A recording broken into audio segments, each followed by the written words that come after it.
Feeling lonely ba ka mo? Pwede naman natin ibahin. Gawin nating positive kahit naman mag-isa tayo. Pwede naman natin enjoy ang sarili natin. Tara, coffee tayo. Coffee lover ka ba? Kasi kung coffee lover ka, I'll make you one. Coffee with love? Ang coffee na lang kasi ang nagpapabilis ng tibok ng puso ko ngayon. Gusto ko naman kasi talaga ang kape. Ang makapiling ka. Kape?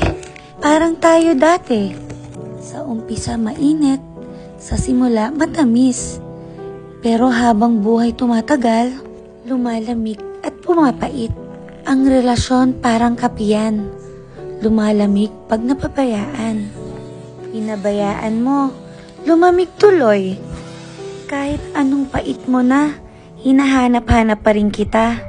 Paggising ko sa umaga, gusto ko kape, kapiling ka palagi. Pero sa totoo lang, yung gusto kong kape, yung kaya akong ipaglaban. Tara, inom tayo ng mainit na kape para magising na tayo sa masakit na katotohanan, may pag-ibig na hindi dapat at hindi pwede. Nagkape lang tayo, mahal mo na ako. Baka nasobrahan ka lang sa kape, kaya bumilis ang tibok ng puso mo. Ako lang naman ang coffee lover, feeling my lover. Parang akong kape mo, minsan bitter, minsan sweet, pero pag iniwan mo, lumalamig din ako.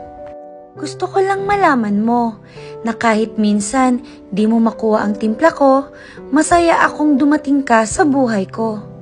Dahil kahit anong init at lamig man ng panahon, ikaw ang kape na bumubuo ng araw ko.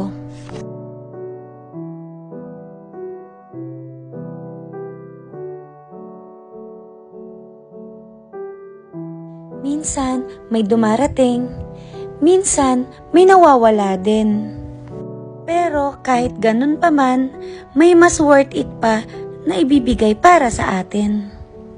Ipag-pray lang natin yan kay Lord.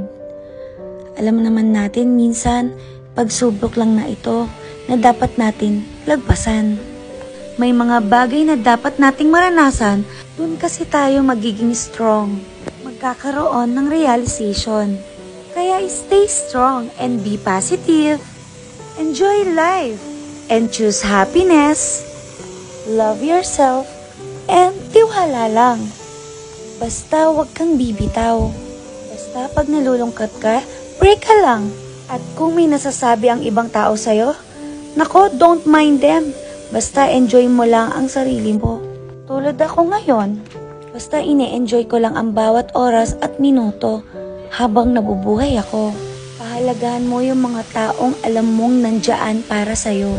Yung panahon na down ka at hindi ka iniwan.